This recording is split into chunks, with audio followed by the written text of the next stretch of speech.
Good evening, San Diego. I'm Chief Meteorologist Carlene Chavis, and thank you for tuning in for your CBS 8 Plus weather update. We had some breezy winds today, and well, things calmed down a little bit more, especially as we got into the late morning hours all the way into the early afternoon. But we are talking about the return of some really strong gusty winds, so we are not done with our fire weather concerns just yet.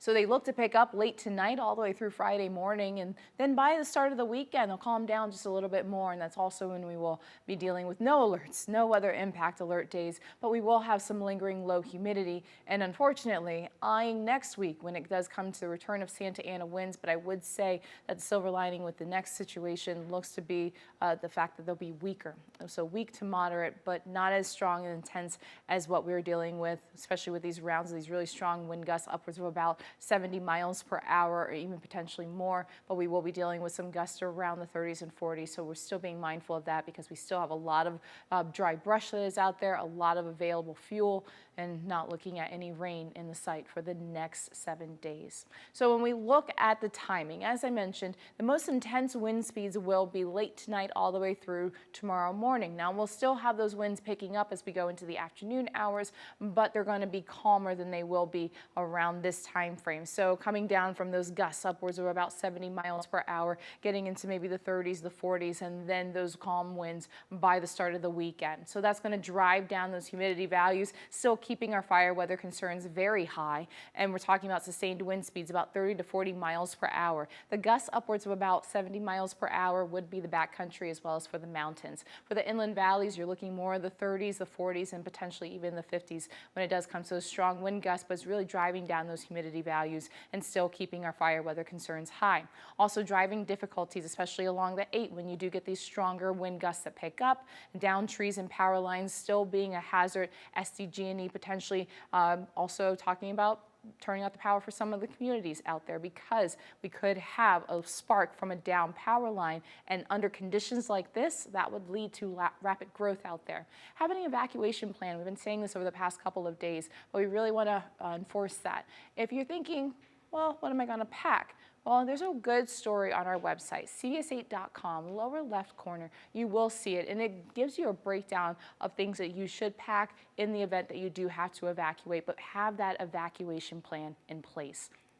When it comes to our wind gusts, so these are the peak wind gusts that are being suggested by the National Weather Service with this next round late tonight through tomorrow morning. Campo, upwards of about 64 miles per hour. Julian, about 52 miles per hour. And remember, we're already dry. Julian was in single digits with relative humidity values this afternoon, and so that's going to bring that back or drag it down even more. So around 9% is where Julian was earlier this afternoon, still holding strong to single digits as we continue to have these offshore wind gusts picking up. You have the 40s for Ramona as well as for Mount Laguna, and even closer towards the coast could see those gusts upwards of about 20 to 30 miles per hour. For Oceanside, upwards of about 23 miles per hour. For downtown, about 25. So the high wind warning will be for the inland valleys and the mountains. That's going to keep going all the way until 2 p.m. tomorrow afternoon.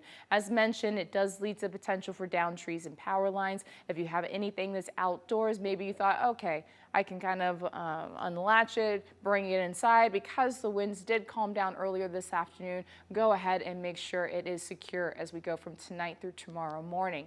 We're still looking at fire weather concerns all the way through 6 p.m. tomorrow, and that's because of the red flag warning. So even 4 hours after we have the expiration of the high wind warning, we'll still be dealing with the red flag warning because the air is not going to magically just start to get more moisture in it because the winds calm down. We're still going to have to recover from that point of getting those low humidity values because of those offshore winds. So they'll still be lingering for a few more hours afterwards, and you have humidity down to about 9%. We saw that for Julian and for Ramona earlier this afternoon, and we could see more areas getting down to those single humidity values across the inland valleys as well as for the mountains. So it's very likely when you're talking about some really strong offshore winds picking up again, and any fire that develop would likely lead to a rapid growth, especially under these type of conditions. When we look at the air quality, that's been a big talker as well. Naturally, because we still have those fires that are burning in the LA area, you're seeing unhealthy air quality. but note how it's starting to trickle in a little bit more to Orange County. And we're seeing for sensitive groups, so people like me who suffer from upper respiratory issues, and maybe that's you at home, making sure that you are limiting your outdoor activities. Also, taking an allergy pill could help too. And so we're going to be watching for some of that smoke filtering in and reducing our air quality here in San Diego County. It is not bad right now. We're still looking at a good reading for some areas, but then you look at this forecast model, and that shows a lot of the smoke that is across the LA area starting to infiltrate and make its way more towards the south. As that happens, our air quality could be going down, especially for those more sensitive groups. You are encouraged to limit your outdoor activities, especially on Saturday. So we could be dealing with a deterioration in our air quality into the next couple of days. And of course, we'll continue to keep you posted. When we look at our overnight lows, widespread 40s and 50s for the county, and we also have some 30s. 39 degrees for Ramona, 35 degrees for Mount Laguna, 46 for Jamul, as well as for El Cajon. You're going to start off your Friday at 50 degrees for downtown and for La Mesa, as well as for Del Mar. Then you get to your highs for tomorrow. Widespread 60s right along the North County coastline, 69 degrees for downtown and for Chula Vista, and you have some low 70s across the Inland Valley. So still holding on to those above seasonal temperatures, because the average high for this time of the year for the Inland Valley is about 66 degrees. But because we're talking about Santa Ana winds, especially west of the mountains, those temperatures climb a little bit more. So we're looking at the 70s for La Mesa as well as for Miramar, 71 degrees tomorrow for Escondido, 74 for El Cajon. So the reason that we have this set up, a lot of people have been talking about, well, we typically don't get Santa Ana winds around this time. Number one, Santa Ana winds will happen any time of the year. It does not matter. It's just that we focused on them more during October as well as November. That's when it was more typical, getting that ridge of high pressure that was over us, and basically what we call a tight pressure gradient. You have two different systems that are close together. Well, what's unusual about this event with these Santa Ana winds is the lack of rainfall that we have seen across Southern California. This has been one of the driest starts that we have ever had to our rainy season. And so that is why there's a lot of dry available brush. And unfortunately, that's what's burning in addition to other things across LA.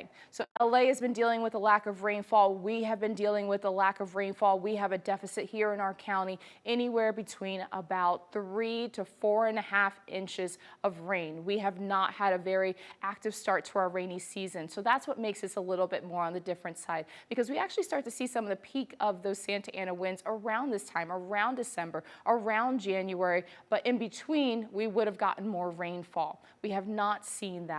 And so the setup is still this area of high pressure that's just to the north of us, an area of low pressure that is just towards the east of us. And because they're close together, that creates that tight pressure gradient I was just talking about. And that's when we have this northeast airflow. So it will continue for tomorrow. And also talking about fire and ice, we have this area of high pressure that is bringing these Santa Ana winds and bringing the fires that you were seeing across Southern California. And then you have this area of low pressure that is sitting just towards the east of us. That is tapping into some much colder air, and they're dealing with freezing rain, also talking about snow, and a lot of ice as well. And that is extending all the way from Texas towards the northeast. So they're going to be dealing with that while we continue to deal with these offshore winds and the Santa Ana wind concern. So for the next 7 days for the coast, you're still locked into widespread 60s for your temperatures. Lots of sunshine out there. Even on Saturday, once our winds do calm down, we're still going to be dealing with some dry air out there. And then we talk about Sunday, Monday, and Tuesday. Santa Ana winds look to pick up in our forecast again, and so potentially could be dealing with a weather impact alert day. Depends on how strong they are. As of tonight, we're talking about wind speeds that look to be more on the weak to moderate side, so gusts around the 30s. And so we could be seeing some of those winds picking up in the forecast, and then that would lead to a little bit of a bump up in temperatures, as we do have the Santa Ana wind setup that you saw break down a little bit more into the start of the weekend. Temperatures going from the 70s back into the 60s, and then in response to the return of some of those offshore winds by the second half of the weekend, could be dealing with that as we go into the start of next week. So temperatures right back into those low 70s. So for the inland valleys, you still have one more weather impact alert day because of strong Santa Ana winds by tomorrow, and still the dry air that will be lingering with our fire weather warning. We're also looking at that for the mountains, and then you have those 50s that are going to stick around for temperatures temperatures, very chilly starts to the morning as we have the 30s and 20s across the mountains. And for the desert, you're locked into the 60s as well as the 70s over the next 7 days. Lots of sunshine in the forecast, mostly sunny conditions by Monday and Tuesday. Please be safe out there. If you want to know how you can help the people in LA who are dealing with these fires, you can go to our website, cbs8.com, and click on the help button. That gives you a list of trusted organizations you can donate to. And then also, as I mentioned, if you're looking at just basically a resource when it comes to what do I do, what do I pack in the event that I do have to evacuate, well, we do have a story right there on our homepage. That's where you can get everything that will help you out. We're just here for the weather aspects, but our news team definitely has you covered when it comes to resources and also ways that you can help your neighbors. I hope you have a great night, stay safe, and thanks for tuning in.